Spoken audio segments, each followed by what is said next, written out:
I got them unboxed and began their 2-week torture test.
So let's get these things cleaned up and see how they held up.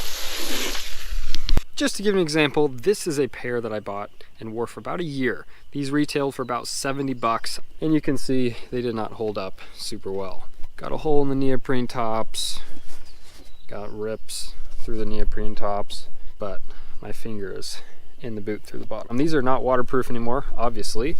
Now that we've got these HISEA boots kind of cleaned up, as good as I could, I guess. They're still a little damp, so you may see a little discoloration there that they've received over the last couple weeks. This is the right boot, as you can see.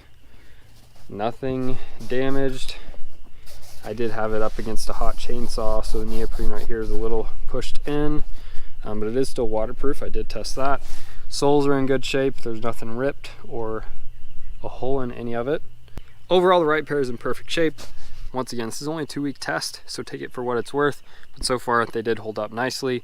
And once again, these probably are my favorites out of the group just because they're so light and they're actually super comfortable. We will see a wonderful world.